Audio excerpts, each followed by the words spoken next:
aujourd'hui l'art du portrait, le portrait, c'est-à-dire la façon dont vous percevez, la façon dont les autres vous perçoivent. Il va y avoir des différences, et quand vous allez vous retrouver en face d'un employeur potentiel, cet employeur va avoir une idée de vous qui n'est pas forcément celle que vous avez de vous-même. Effectivement, une partie qui est un prérequis important sur la manière dont vous vous considérez. Si vous voulez qu'un recruteur vous considère et ait envie de vous embaucher, si vous ne vous considérez pas vous-même, ça va être un petit peu compliqué. Donc c'est de bien être au clair avec vous sur la manière dont vous vous respectez. Et au-delà de ce que j'ai fait, non fait, mal fait, on a tous mal fait des choses, c'est pas... on apprend en faisant mal. Est-ce que j'ai de la valeur? Alors ça, c'est des questions quand même à se poser à un moment donné. Et vous avez tous une valeur. Avoir foi en soi et ses capacités. Parce que c'est vrai que le jour où vous vous présentez, si vous arrivez en regardant vos chaussures, vous avez une voix monocorde, qu'il n'y a rien qui transparaît, vous n'allez pas donner à avoir envie.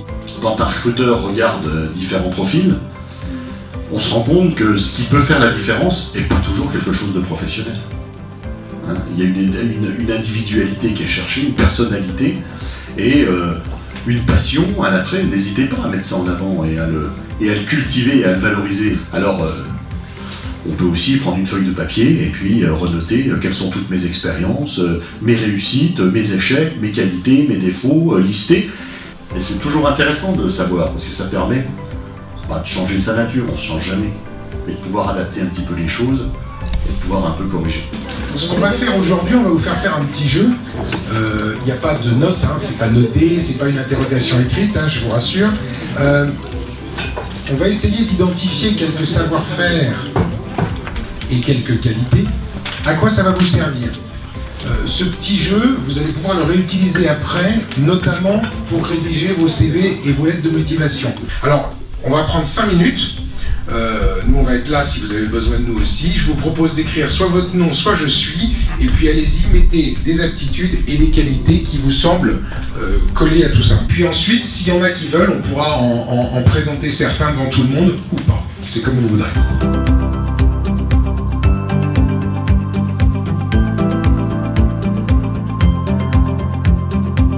Alors Madeline, méthodique, agréable, ponctuelle, originale, loyale, positive, sincère, ouverte d'esprit.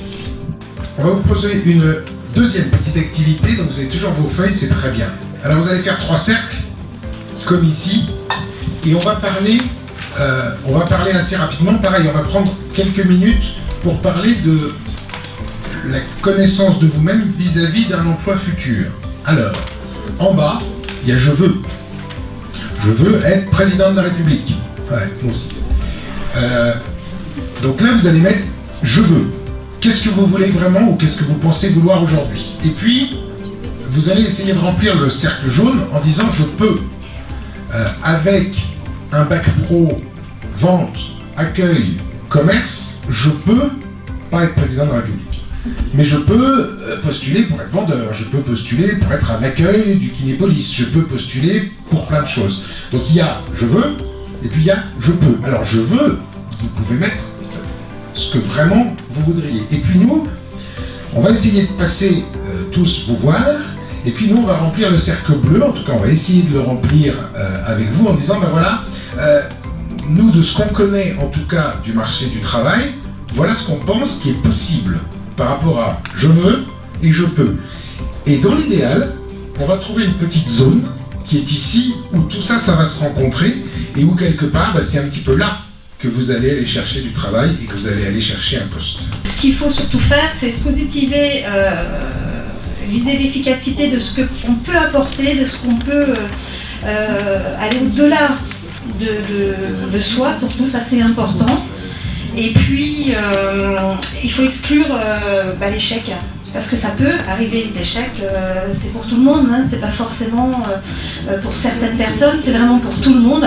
Mais soyez surtout très très positif. Il faut se connaître déjà pour avoir un projet, ça veut dire qu'un projet c'est aller de l'avant. Pour aller de l'avant, il faut aussi savoir d'où l'on vient. D'où l'on vient, c'est savoir aussi qui l'on est et ce que l'on reflète aussi.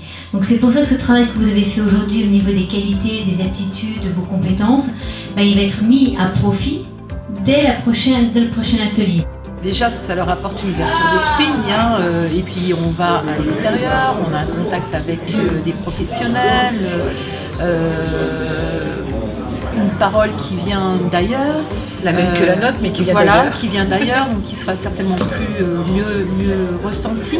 Dans le professionnel, ça peut m'aider pour le travail, pour les stages, ou sinon pour des petits apprentissages. Et autour de moi-même, surtout la séance d'aujourd'hui, comment les gens peuvent me percevoir, comment je pourrais changer ça en étant toujours moi-même.